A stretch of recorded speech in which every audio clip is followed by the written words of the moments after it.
¿Cómo va esto? ¿Cómo va? Esto debe ser dificilísimo.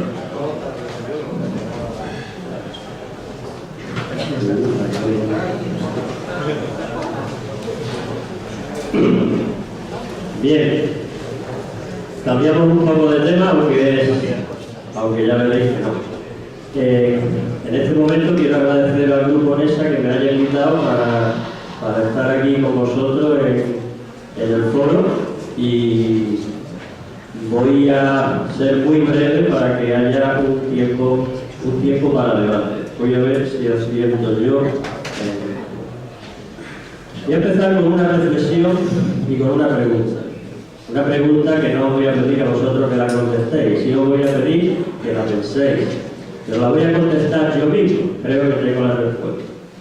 La reflexión no es otra que esta, y es que desde que el Consejo de Europa promulgara el deporte para todos, a través de la Carta Europea del Deporte para Todos, en 1975, hace ya 40 años, en 2015, hemos conseguido entre todos que el 50% de la población practique deporte. Deporte en sentido amplio, deporte como lo define Europa, todo tipo de actividad física organizada autónoma que tenga como finalidad la expresión, la mejora de la condición física y psíquica, el desarrollo de las relaciones sociales y conseguir buenos resultados en competiciones a todos los niveles. En ese sentido, entendiendo el deporte así, en sentido amplio, hemos conseguido casi que el 50% de la población española incluso haga deporte. Pero ¿qué tenemos que hacer para conseguir que lo haga el otro 50% que todavía sigue sedentario? Esa es la cuestión. Ese es nuestro trabajo y el de muchas personas que se van a incorporar a nuestro club de la gestión deportiva o del deporte en general. Y el sedentarismo es tremendo, Sedentarismo, fijaros, muy pronto, no voy a decir que a nosotros ya, pero muy pronto, nuestros hijos van a vivir 5 años menos que sus padres. Y está provocado un porcentaje muy alto por el sedentarismo. Entonces, esta es la pregunta. Y yo creo que tengo la respuesta. Es esta. La política deportiva pública, que hay dos grandes vías, que ha habido siempre dos grandes vías: la vía intervencionista, que en algunos momentos es lógico que se haya aplicado y que se debe aplicar, y la vía subsidiaria. Y yo pongo en el terreno de juego otra vía, que es la política deportiva pública basada en la sociedad. Es decir, en las personas. Esto también coincidimos con vuestra esencia en las personas. La política deportiva pública que yo predico es la basada en las personas, es decir, la basada en la sociedad.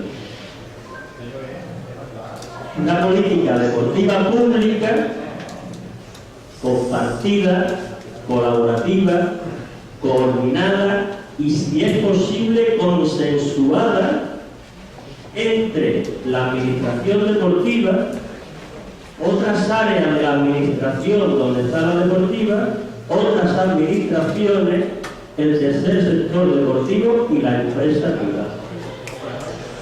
No en todos los casos, pero en muchos casos, y cada vez más.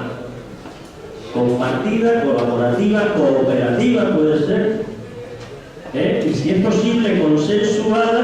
Eso va a costar mucho trabajo, lógicamente. Una política deportiva pública, en definitiva, que dé más participación a los actores.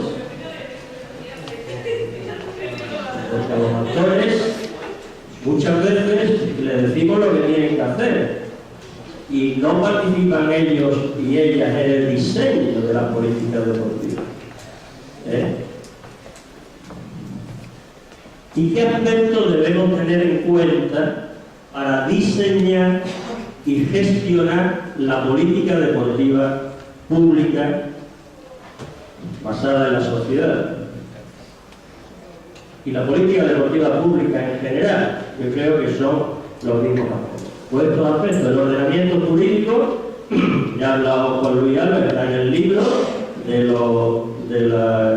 deporte andaluz visto por los gestores, pues todo lo que nos rodea jurídicamente lo tenemos que tener en cuenta los gestores cuando vamos a diseñar la política deportiva y cuando la vamos a gestionar.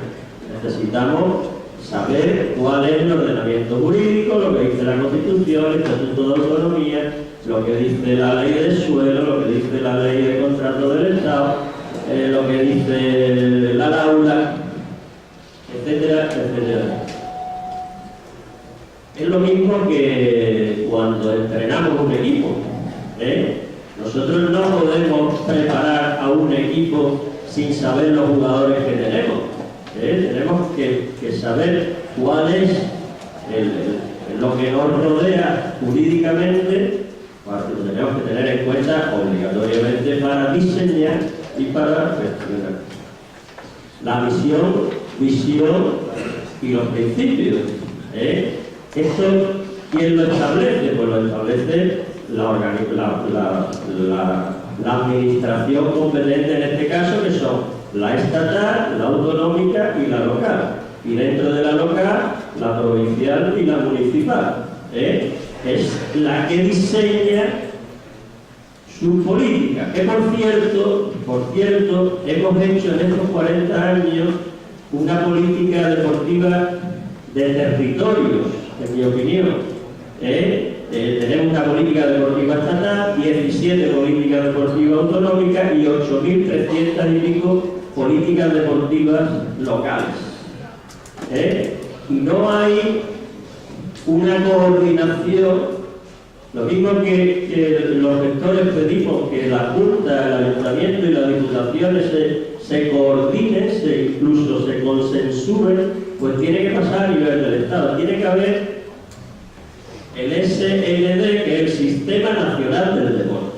Lo mismo que hay un Sistema Nacional de Salud, pues tiene que haber un Sistema Nacional del Deporte y nos tenemos que poner de acuerdo hacia dónde vamos. ¿Por qué? Porque nos queda convencer al 50% de la población y que son los peores, porque no se han convencido ya después de 40 años, que vea que el coñazo que le hemos dado, porque hemos hecho muchas cosas para que la gente haga deporte.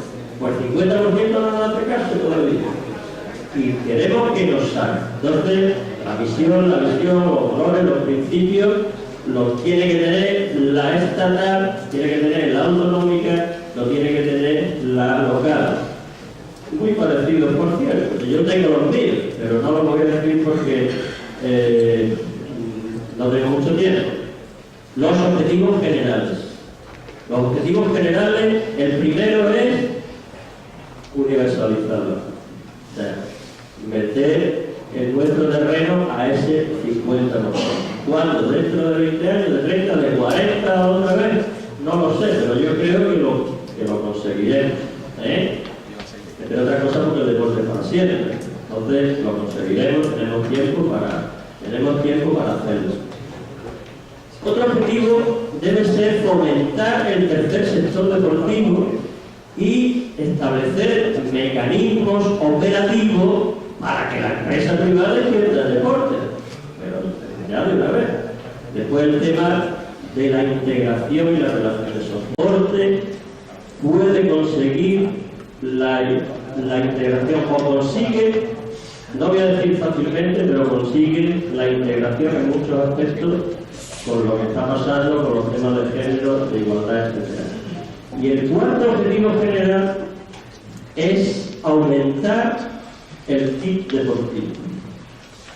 En este caso, el tamaño del PIB sí interesa. Mientras más grande llegamos el PIB deportivo,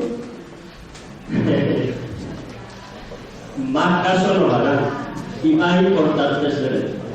No es lo mismo tener un PIB deportivo, siempre, cuando yo estaba era la consejería era de turismo, comercio y deporte. turismo tenía el 12% de PIB y nosotros hablábamos, decíamos el 3%, por decir algo, pues nos llevábamos una ventaja enorme porque tenían el PIB más grande que nosotros. Y entonces, al que tiene el PIB más grande le dan más encima, fíjate. Le dan más presupuesto, le dan tal. O sea, nosotros todos tenemos que pelear para tener el PIB deportivo. Por eso yo defiendo que nos convenzamos que el deporte sea todo lo que se mueve, para que todo entre ahí. Como empecemos a diferenciar, pues nos quitamos PIB y nosotros necesitamos tener el 5,4 en Andalucía. Yo la verdad que no me lo creo que eso es demasiado alto, no sé si el estudio y tal, pero es muy alto. En España el último dato es el 2,4, 24.000 millones de euros. Y en Andalucía 8.000, 8.000 el número redondo. Entonces, este es un tema importantísimo que tenemos que tener en cuenta, que es a lo que iba cuando diseñemos y gestionemos nuestra política deportiva. Los objetivos generales que vamos, cada uno, a ver, en esa administración pública vamos a ver qué objetivos generales son los que nos interesan. Fernando Párez dice que nunca más de 4 objetivos.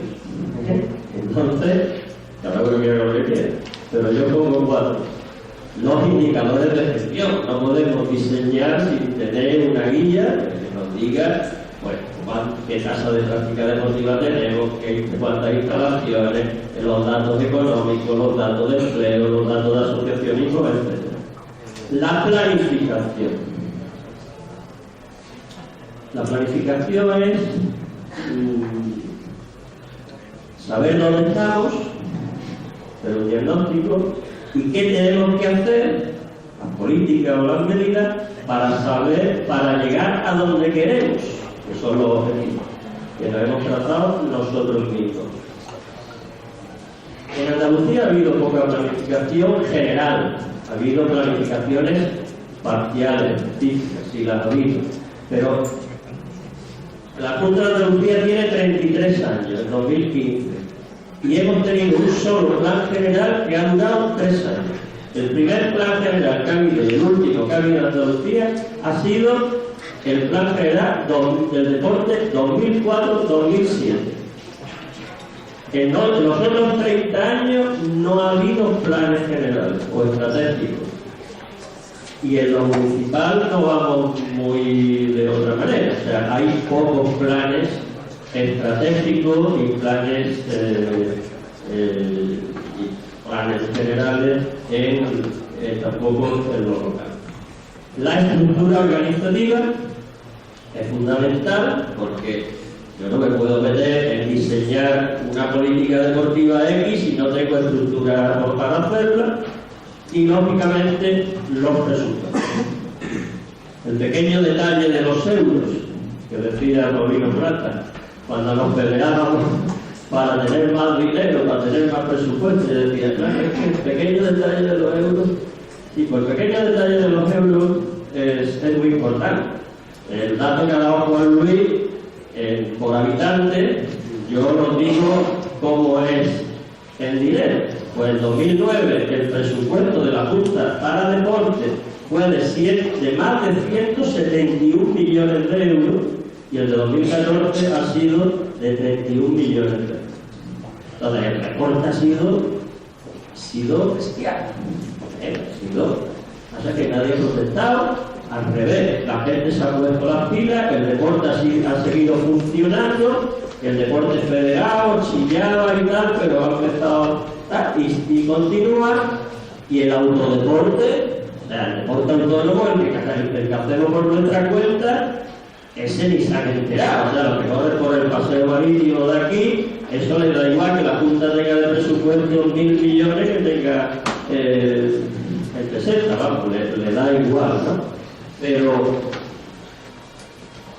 no hay ayuda a instalaciones deportivas desde 2009. Entonces eso se nota lógicamente porque hemos avanzado mucho. Se dice que hubo una edad de oro del deporte andaluz que fue del 97, desde que deporte ascendió a consejería, la Consejería de Turismo y Deporte se creó en el año 96. Los primeros presupuestos ya de esa consejería del deporte ya en primera división fueron en el 97 y hasta precisamente el 2009. Lo que pasa es que el presupuesto 2009 no se ejecutó porque ya vino el cambio de gobierno, acordáis, y entonces esos 170 y tantos millones de euros no se ejecutaron. Todo por motivo de la crisis, lógicamente. La crisis ha sido muy peliaguda y claro, educación, salud y dependencia se lo llevaban lo que se llevaban más, y todo lo demás pues ha habido recortes importantes incluso. ¿Y cuáles son los ejes en que se debe sustentar esta política deportiva? Yo creo que hay 4 ejes fundamentales en los que se debe sustentar la política deportiva: liderazgo, promoción, instalaciones y resultados. Y de esos 4 ejes deben emanar las políticas. Tenemos que hacer políticas de liderazgo, políticas de promoción, políticas de instalaciones y políticas de resultados para conseguir universalizar la práctica deportiva en el concierto. Políticas, estas las establece cada sector, lógicamente, las establece cada sector cuando esté diseñando su política deportiva pública, y después diremos cómo se gestiona. Políticas de liderazgo, pues como las políticas se dividen en la estatal, autonómica y local, lógicamente, ¿no? Pues la política internacional es del Estado, las normas jurídicas y administrativas, la función inspectora, la potestad sancionadora, la planificación estratégica, la calidad, la formación permanente, los presupuestos, la estructura organizativa, todas estas son políticas de liderazgo. Si tenemos buenos presupuestos, vamos a liderar mejor que si tenemos malos presupuestos. Y si tenemos una buena estructura organizativa, pues lo mismo, etcétera, etcétera. Si tenemos que estar atentos a la calidad, atentos a la formación, atentos a la inspección, etcétera, etcétera, lo incluyo en política de liderazgo. Y la coordinación, cooperación con otras administraciones son políticas de liderazgo. Fijaros, la Junta de Andalucía, se constata, ha estado muy alejada de los ayuntamientos, de las diputaciones desde 2010. Es un dato que está ahí y que se puede constatar. Entonces, no ha habido coordinación, no ha habido cooperación entre ambas administraciones. Y la coordinación y cooperación con el tercer sector deportivo son políticas de liderazgo, y con la empresa privada son políticas de liderazgo. Eso hay que tenerlo establecido como una de las políticas. La coordinación con otros, administraciones, el sector deportivo o el sector empresarial. Políticas de promoción, como generalizar el deporte escolar durante la educación obligatoria hasta que tienen 15 años. Yo no sé esto para cuándo lo vamos a dejar. Juan Luis habla del ayuntamiento de escuela. Es que yo de verdad no sé por cuándo lo vamos a dejar. Y además aquí hay que hacer una política de servicios deportivos personalizados. Y si es necesario, a la carta, hasta los 15 años, lo que es en la escuela, durante la educación obligatoria. Ahí no hablamos de promocionar, no, que esté en el ámbito de promoción o en la política de promoción, de generalizar. Tenemos todos los niños y niñas que tienen hasta 15 años, que están obligatoriamente en la escuela, tienen que practicar deporte, además de la educación física, lógicamente, tienen que practicar deporte fuera del horario lectivo. Pero no pensemos nada más en balonmano, en voleibol y tal, no sé qué. Vamos a pensar en más cosas, vamos a pensar en más deporte, vamos a hacer casi personalizado. ¿Por qué? Porque aquí está la base, aquí está la clave, aquí es donde está. Si ellos se envenenan y ellas, pues continuarán practicando normalmente. Entonces hay que generalizar esto para la política deportiva local, es fundamental, la autonómica también. Las políticas de promoción nunca se abandonan. Tú puedes abandonar una política de liderazgo, pero la política de promoción nunca se debe abandonar. Promocionar la práctica deportiva para personas de 16 y más años. Los de la educación obligatoria es hasta 15 y distinguimos después, por ejemplo, los estudios de hábito que hace García Ferrando cada 5 años son de la población de 16 y más años. No entran los escolares. Entonces, esta es fundamental para jóvenes, para adultos, para mayores, etcétera, etcétera, una promoción continua. Mirad, si el Corte Inglés dejara de hacer promoción durante 3 o 4 años, desaparecería. Pues a nosotros nos pasa igual. Tenemos que continuamente estar promocionando nuestra actividad, pero continuamente, todos los días. Fomentar la creación y el buen funcionamiento de clubes de deporte para siempre, que le llamo yo, son los clubes deportivos sociales, ¿no? ¿Por qué? Porque estos clubes lo hacen todos. Estos clubes hacen deporte de competición y hacen deporte para todos. Y además tienen una cultura deportiva. O sea, la gente que son... Yo, mi icono en este aspecto es el Grupo Covadonga de Fijón. El Grupo Covadonga de Fijón tiene cerca de 40.000 socios y participa en 25 modalidades deportivas como competición. Y tiene cada día unos 5.000 socios practican deporte para todos, deporte de ocio, como le queramos llamar, deporte recreativo. Pues este tipo de clubes hay que fomentarlo, y hay que ayudarle, dándole créditos, a lo mejor reembolsable o en un porcentaje tal, pero tenemos que intentar tener en nuestros municipios clubes de este tipo, que son verdaderos clubes, porque son clubes para siempre. O sea, esos clubes ya, hay algunos que tienen, el Club Mediterráneo de Málaga tiene 130 o 140 años, y nunca buscan peleas, siempre buscan ayudar. O sea que los encantados, los que yo conozco de allí de Málaga, el club de aquí, que sí que han sido elitistas en un momento determinado, pero eso lo socializamos haciendo mucha gente, como ese grupo Covadonga de Fijón, tiene cerca de 40.000 socios. Promocionar la práctica deportiva desde los centros de salud. Nos tenemos que poner de acuerdo para que los centros de salud promocionen, que ya lo están haciendo, porque tú vas al centro de salud y tienes allí en la televisión su 11 escaleras, no sé qué, hay programas muy interesantes del plan de local que hay. Promover estudios sobre la práctica deportiva, cómo extendemos la misma y cómo no lo montamos para que aumente la práctica femenina. A ver cómo lo hacemos, porque es difícil.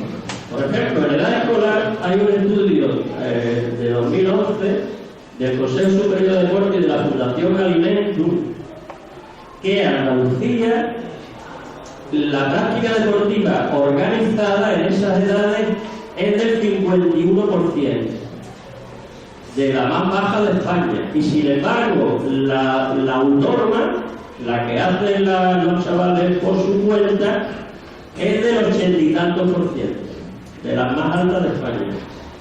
Y las niñas hacen más autodeporte, más práctica autónoma que competitiva. Porque a ella les da la gana, porque les gusta, porque no les gusta competir, porque no salen, no son visibles y ven que tú te lees cualquier periódico, ves cualquier televisión.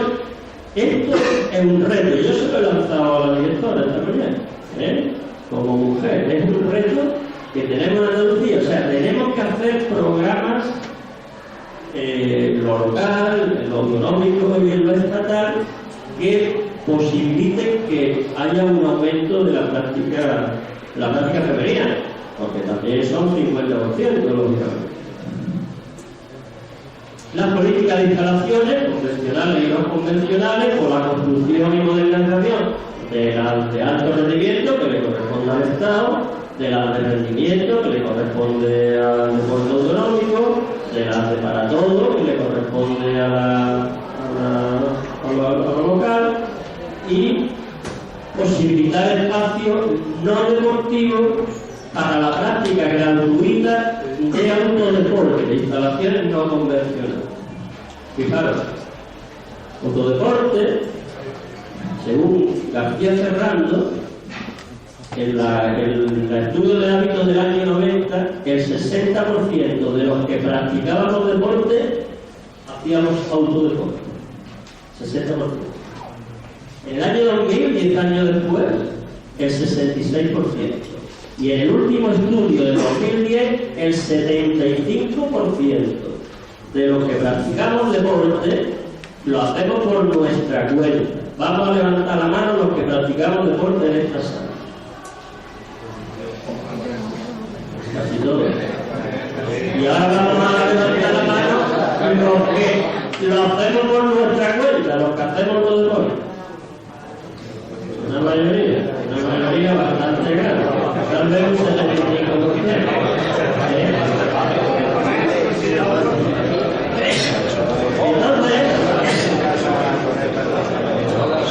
Debemos habilitar espacios no deportivos. El autodeporte se puede hacer en un espacio deportivo, claro, público o privado. O sea que yo voy allí, pero trabajo por mi cuenta, no tengo a nadie que me ayude, que me guíe, que me da, ¿no? Eso se hace.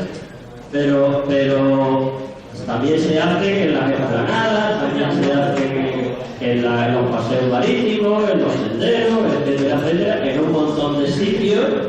No, los alumnos me van a machacar, pero es que es una realidad, es que el 75% de los que practicamos deporte lo hacen por libre.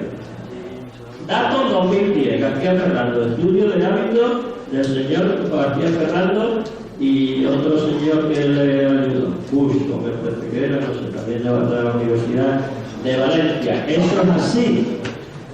Pero es que si no fuera así, yo creo que no podríamos, lo público no podría con tanta gente, si se nos viene tanta gente. O sea, fijaros, esta es una discusión muy grande, porque el 75% y el otro 25% que hace organizado por las federaciones, organizado por los ayuntamientos, organizado por las empresas privadas, etcétera, etcétera, el 25%. Claro, es que estamos hablando en España que fue en 2010 el 43% la tasa de práctica deportiva, de 16 y más años son 16 y pico millones de personas, que son muchas personas, ¿eh? Yo no digo que esto haya que aumentarlo, esto va funcionando solo, pero sí debe de haber sitios donde gratuitamente ya hay instalaciones. Por ejemplo, en Carranque, dentro de la instalación de Carranque, tú entras y para ir a la pista de atletismo paga, para ir al pabellón paga, para ir a la piscina paga, pero puedes correr por el entorno dentro de la instalación y es gratuito, ¿eh? Es una posibilidad. Construcción y coordinación de instalaciones deportivas municipales, universitarias y de clubes de deporte para siempre. Esto es una competencia del deporte autonómico, lógicamente. Las políticas de resultados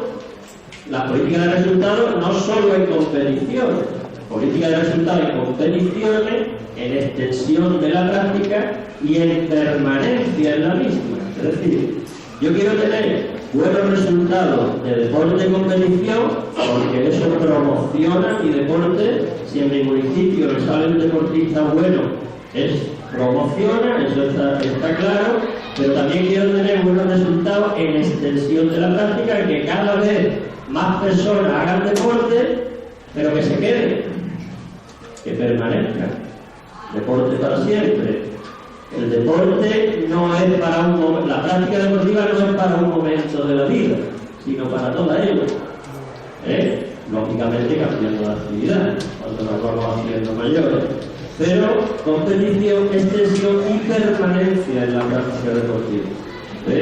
Entonces, ahí hay una de resultados que son de competitivos, fomentar el deporte rendimiento, realizar eventos deportivos transversales. ¿Cuáles son los eventos deportivos transversales? Pues los que no son, esos son la mayoría de los que hemos hecho aquí importantes. Por ejemplo, los Juegos Mediterráneos fue un evento deportivo transversal. ¿Por qué? Porque creció en infraestructura, creció en promoción, Almería se conoció más y creció en turismo, etcétera, etcétera, o como ha sido el campeonato del mundo del 95, después se celebró en el 96 de esquí, es un evento deportivo transversal. O sea, no era solo el campeonato del mundo, sino eran muchas cosas más. O el Mundo Vela que se hizo en el 92 en la Bahía de Cádiz, buscaba mucho más. O sea, son eventos que además de lo deportivo, pues buscan conseguir la promoción de la ciudad y por tanto que después venga más turismo y por supuesto el impacto económico, ¿no? Por eso son eventos deportivos, le llamo yo deporte transversal. La colaboración del deporte local con el deporte de rendimiento, lo hablábamos esta mañana con Gabriel en el café. Esto, si lo local no ayuda, yo te digo, la colaboración público-privada es de ida y vuelta, ¿no? La colaboración público-privada, ¿qué es? ¿Que lo privado colabore con lo público o es también que lo público colabore con lo privado? Las dos cosas, ¿no? En este caso, lo local debe de colaborar con lo privado en el rendimiento. Eso no quiere decir que no se cobre nada, que sea todo gratis para los deportistas de rendimiento o para los clubes de rendimiento. Protección de la salud del deportista, lucha contra el dopaje, protección de la violencia, el racismo, la xenofobia y la intolerancia en el deporte. En definitiva, buena política de resultados, más buena política de liderazgo, más buena política de promoción, más buena política de instalaciones, posibilitarán la universalización de la práctica deportiva. ¿Y cómo debe ser la gestión de estas políticas? Compartida entre la administración deportiva, las otras, la educativa, la tal, que no solo la deportiva.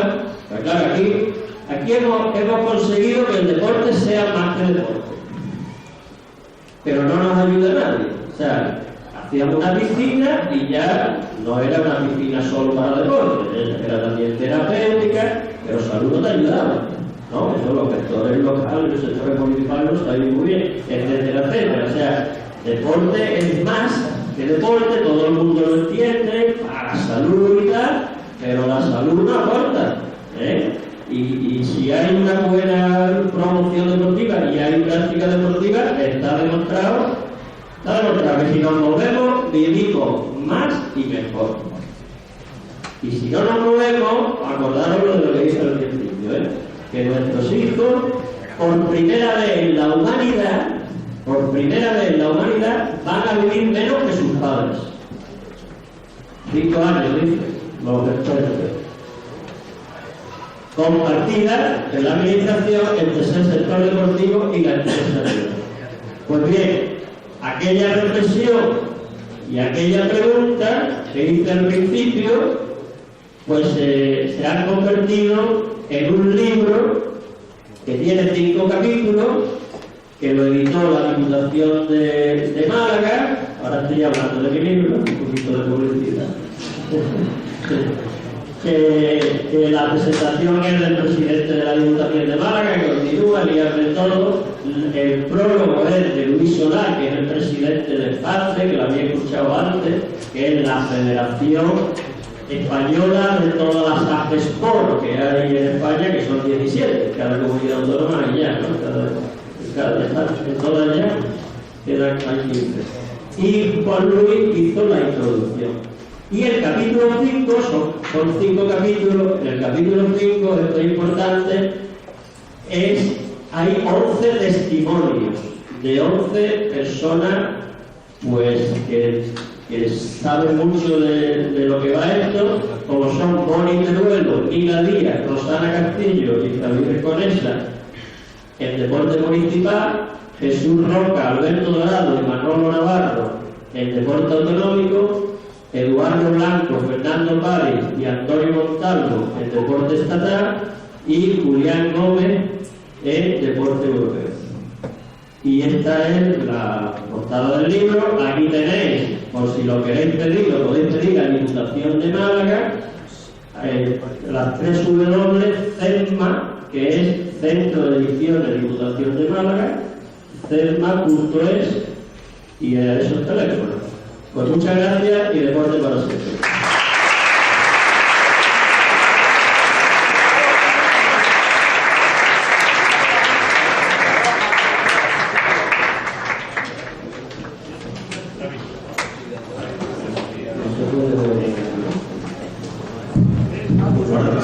Bueno, a continuación vamos justito de tiempo, pero merece la pena, ya que tenemos aquí a todos los pesos pesados, hacer la correspondiente ronda de preguntas. ¿Alguna pregunta en la sala? Por allí, por favor.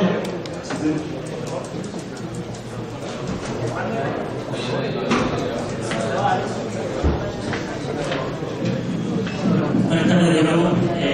Luis, Juan, muchísimas gracias por vuestra exposición. Bueno, he descubierto que era autodeportista, no lo sabía hasta ahora, ¿vale? Y tampoco también he descubierto que no estoy solo como autodeportista. 2 reflexiones para que los dos me las podáis responder. Y precisamente en ese 75% de autodeportistas que hemos descubierto que tenemos, puede haber un filón también, una línea de negocio a nivel de prescripción. Hay mucha gente que se cree que el deporte, efectivamente el deporte lo puede realizar cualquier persona, pero no todo el mundo que hace deporte está haciendo el deporte que debe de hacer. ¿Creéis que dentro de las empresas de servicios puede haber una línea de negocio que prescriba el deporte en las mejores condiciones, que dé una línea de servicio y por ahí pueda crecer un poco ese PIB que tú también decías? Eso por un lado.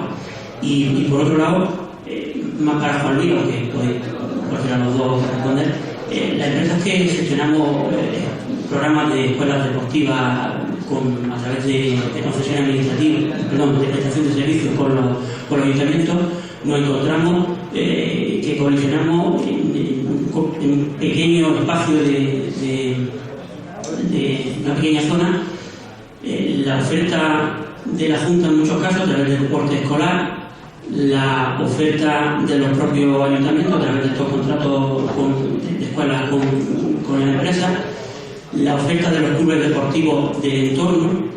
¿Creéis que hay una solución, como ya habéis planteado a la Junta de Andalucía, a corto plazo que sea viable y que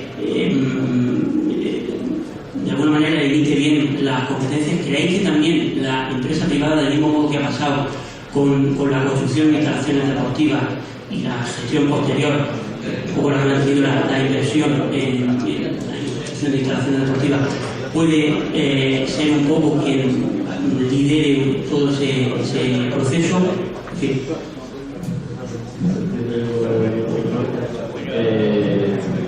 Sí, hay que captar, están ahí. Yo creo que esto viene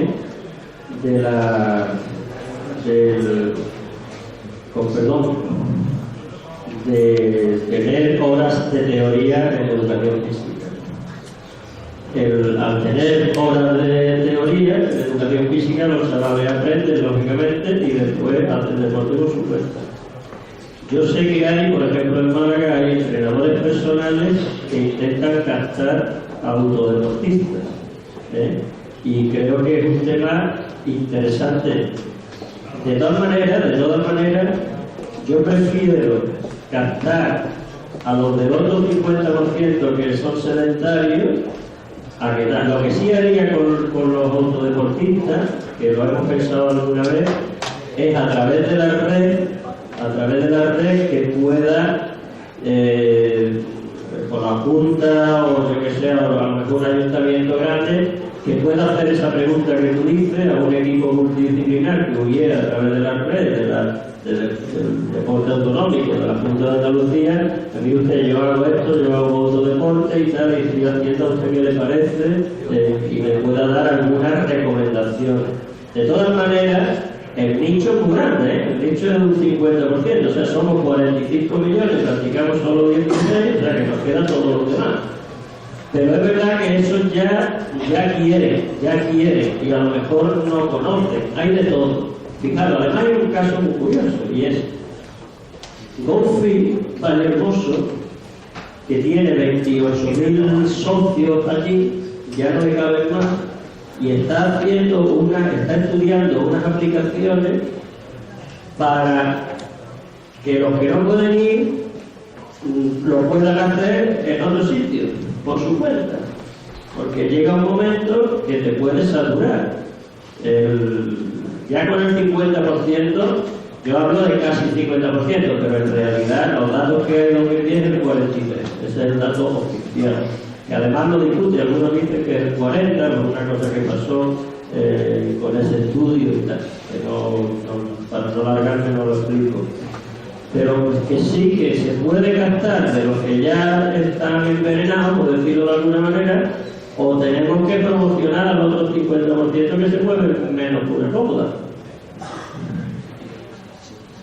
Sobre el deporte, estamos en el umbral de que va a ser el otro deporte del futuro, que va a tener que ver con la relación con la tecnología. Todos conocemos ya los objetivos individuales, el control de parámetros físicos y tal. Parece que el universo de desarrollo del otro deporte va a venir por ahí. Como bien dice, como comentaba Juan, hay ya empresas que están valorando cómo relacionarse con sus clientes con independencia de donde esté el centro deportivo y generando una relación a través de los sistemas de redes sociales y tecnológicos. Parece que eso va a aumentar, sin embargo, siendo el otro deporte como es, lo que tenemos que intentar es que siempre haya una prescripción de la actividad física por un profesional, y eso lo tenemos que garantizar desde servicios públicos, como que planteaba Juan, o desde los servicios privados de los grandes centros de fitness. Porque yo creo que los grandes centros de fitness son los primeros interesados en mantener la relación con el cliente fuera del centro deportivo, porque al final eso va a ser una realidad imparable. Con respecto a la relación entre el deporte y el centro de escuela. Hace unos años, cuando empezó a desarrollarse el deporte y la institución deportiva en España, nosotros optamos por un modelo, optamos por el modelo principal y centramos todo el desarrollo deportivo, pusimos todo el desarrollo deportivo en manos de los ayuntamientos. No lo pusimos, se lo ganaron ellos. Los ayuntamientos fueron los que tiraron del carro. Y en ese modelo municipal invadimos espacios que quizás no teníamos que haber invadido, y uno de los espacios que invadimos fue la escuela. Nos planteamos la creación de las escuelas deportivas municipales, que son sin duda un fenómeno a estudiar porque tienen una singularidad en España con respecto a otros países muy marcada. Pero sin embargo cometimos el error de deslocalizarlo y la llevamos a las instalaciones municipales. Y quizás teníamos que haberla creado en los propios centros escolares. Y generamos un modelo paralelo de instalación escolar e instalación municipal, cuando teníamos que haber concertado el desarrollo de ambas instalaciones. Si hubiésemos resuelto el espacio físico de manera compartida, hoy día no tendríamos ese problema, porque todos identificaríamos que el deporte de base se hace en el colegio, en un pabellón que hay al lado del colegio o en una pista que hay. Sé que algunos de los presentes no me van a dar la razón en ese modelo, pero es verdad que es un modelo singular. Por contra, el modelo municipal ha convertido a España en lo que hoy día es, y cuando uno va por ahí y cuenta el modelo municipal español, la gente se sorprende, porque la tendencia de los países es a que desde la administración central se organice todo el deporte, y eso es un impacto. Y hay incluso grandes potencias deportivas, como puede ser Francia, que no han desarrollado el modelo de colaboración público-privada porque ni siquiera tienen la herramienta de la concesión de servicios públicos, y creo que en ese sentido no avanza mucho. Ahora, en el modelo de relación con los centros de escolaridad y deporte escolar hay que volver al origen y replantear que el modelo de escuela deportiva tiene que estar en el escuela. Siguiente pregunta. Bien, en primer lugar, felicitaros por las nuevas exposiciones, que me da enhorabuena, pero no obstante, pues yo quisiera hacerle dos preguntas. En primer lugar, para quien quiera, pero casi especialmente para Juan, porque que hablaron de posibilitar el autodeporte. Habría que primero seguramente conceptualizar ese término, pero si lo entendemos como aquella persona que hace deporte sin ninguna dirección, sin ninguna recomendación, etc., creo que es totalmente incongruente con lo que implica hoy en día el deporte, que es un elemento de seguridad y de salud personal. Entonces, ¿cómo vamos a garantizar la seguridad en la práctica deportiva y la salud de ese ciudadano que no tiene ninguna indicación por parte de ningún profesional? Pero voy más lejos. Juan Luis ha apuntado que las nuevas tecnologías, efectivamente, estaríamos de alguna manera pues evitando esa orfandad que yo estaba comentando, y le damos directrices, pero no nos debemos olvidar jamás que durante la ejecución de la práctica deportiva, en el concepto amplio, también está sujeta a cometer una serie de movimientos, etcétera, etcétera, que sean perjudiciales para la salud de esa persona. Y eso solo y exclusivamente se puede evitar si hay un profesional delante de esa práctica deportiva. De hecho, yo creo que en esa línea que muchos centros deportivos, en esas actividades que se hacen no de por libre, que el autodeporte, que puede un centro, siempre, bueno, muchos centros, supongo que en esa también, hay un técnico que va corrigiendo, va dando información y sobre todo, como digo, correcciones para evitar situaciones desagradables respecto a la salud y la seguridad de la persona. Quería conocer vuestra opinión. Y la siguiente pregunta. Tú, Juan Luis, has hablado del deporte en la edad escolar. Y además, Juan, al final ha comentado algo ahora en la respuesta a lo de, bueno, los chicos, o tú, no lo sé, de que la gente da clase de educación física a los chicos y chicas y después hace deporte. Pues yo os voy a hacer una pregunta. Estamos de acuerdo, supongo, en que hay una influencia de la educación física en la adherencia a la práctica deportiva de los escolares, con independencia escolar. Supongo que sí. Pues si estamos de acuerdo en eso, yo os haría la pregunta del millón. ¿Cómo creéis que está influyendo en esa adherencia las clases de educación física? ¿Positiva o negativamente? Pues, ¿tú sabes cómo le dicen a la educación física en Argentina? La educación física, porque está enferma. Y a lo mejor aquí también está enferma. Pues yo también creo que está enferma, sí. Y la adherencia habría que hacer un estudio muy significativo a ver dónde esté. Muy poquita, para que sigan practicando deporte, muy poquita. Yo creo que los que hacen autodeporte, alguien le dice algo. Yo creo que ellos, y cuando van a salir al paseo marítimo, y hay gente que está a lo mejor entrenando maratones y están corriendo por ahí por libre y nos creemos, pero hay mucha gente y cada vez más. Yo lo que he dicho es los espacios públicos habilitarlos. ¿Recuerdas cuando estuvimos en México? En México la avenida, la mayor avenida, que no me acuerdo cómo es Reforma, los fines de semana o los domingos y días festivos se quitaban de coche para que la gente hiciera deporte allí.